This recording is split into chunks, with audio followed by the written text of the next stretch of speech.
नमस्कार मित्रांनो. भारतीय लोकशाही ही जगातील सर्वात मोठी लोकशाही मानली जाते.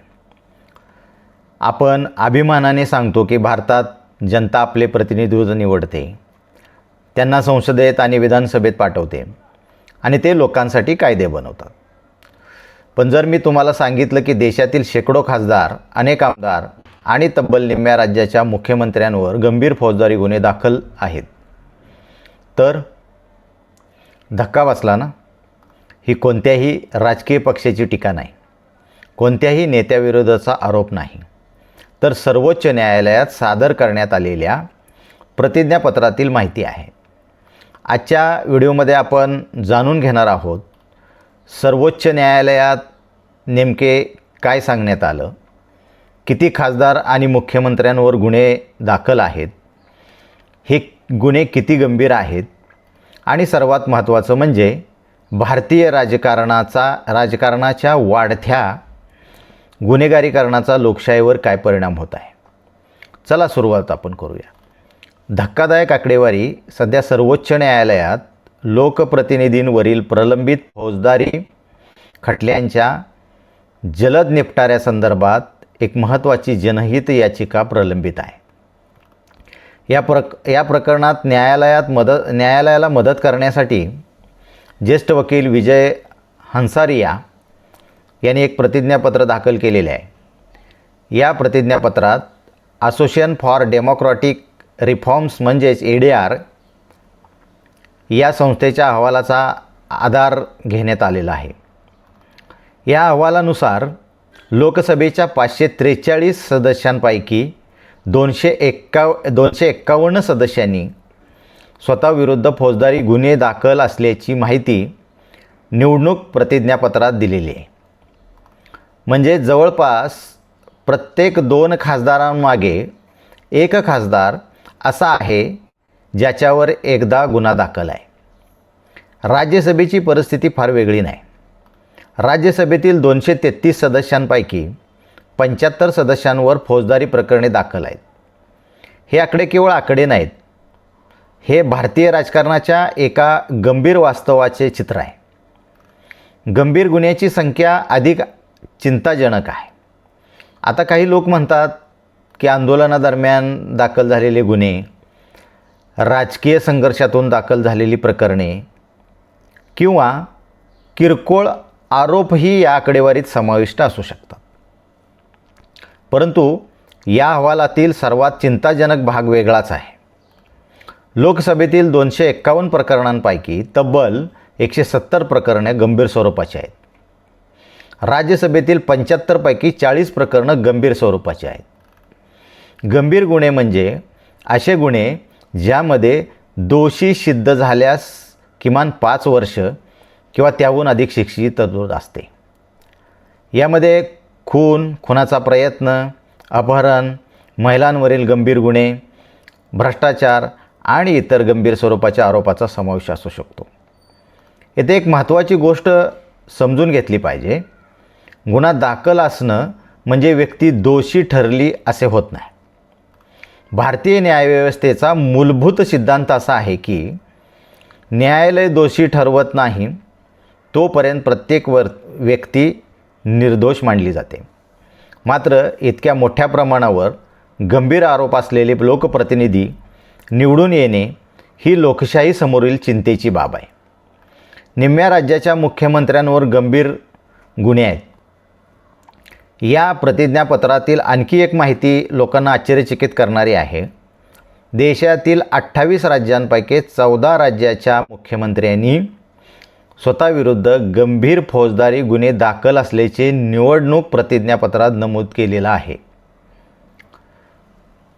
म्हणजे देशातील निम्म्या राज्याचे मुख्यमंत्री अशा आरोपाचा सामना करत आहेत. मुख्यमंत्री ही राज्याचे सर्वोच्च लोकप्रतिनिधी असतात. कायदा आणि सुव्यवस्था, प्रशासन, विकास, धोरणात्मक निर्णय याची जबाबदारी त्यांच्यावर असते. अशा परिस्थितीत सामान्य नागरिकाच्या मनात प्रश्न निर्माण होणं स्वाभाविक आहे. ज्यांच्यावर कायद्याचं पालन करण्याची जबाबदारी आहे त्यांच्यावरच गंभीर गुन्ह्यांचे आरोप असतील तर लोकांचा व्यवस्थेवरील विश्वास कसा टिकणार? 4,000हून जास्त खटले प्रलंबित आहेत. आता या प्रकरणातील सर्वात गंभीर मुद्दा कोणता आहे? तो म्हणजे न्याय मिळण्यास होणारा विलंब. प्रतिज्ञापत्रानुसार देशभरातील खासदार आणि आमदारांवर 4,000हून अधिक फौजदारी खटले प्रलंबित आहेत. काही प्रकरणे तर अनेक वर्षापासून न्यायालयात प्रलंबित आहेत. याचा परिणाम असा होतो की एखाद्या व्यक्तीवर गंभीर आरोप असतात पण खटल्याचा निकाल लागत नाही. तोपर्यंत ती व्यक्ती निवडणूक लढवते, जिंकते, मंत्री बनते आणि काही वेळा मुख्यमंत्री किंवा केंद्रीय मंत्री बनते. न्यायालयीन प्रक्रिया चालूच राहते. हा विलंब लोकशाहीसाठी मोठं आव्हान ठरतो आहे. राजकारणाचं गुन्हेगारण का वाढतं आहे? त्याचं कारण असं आहे की आजचा प्रश्न आहे, हे घडलेच कसे? राजकीय विश्लेषक यामागे अनेक कारणे सांगतात. पहिले कारण म्हणजे निवडणुकामध्ये पैशाचे वाढते महत्त्व. दुसरं कारण म्हणजे स्थानिक पातळीवर प्रभाव आणि ताकद.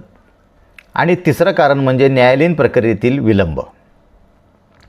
आणि चौथे कारण म्हणजे राजकीय पक्षाचे उमेदवार निवडण्याची पद्धत अनेक वेळा स्वच्छ प्रतिमा किंवा नैतिकता यापेक्षा जिंकण्याची क्षमता अधिक महत्त्वाची मानली जाते.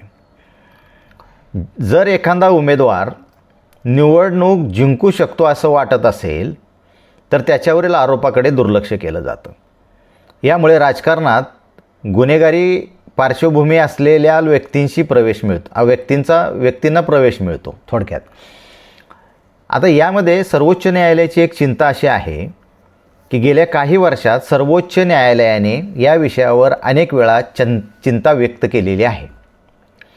न्यायालयाने राजकीय पक्षांना उमेदवारीच्या गुन्हेगारी पार्श्वभूमीची माहिती सार्वजनिक करण्याचे निर्देश दिलेले आहेत.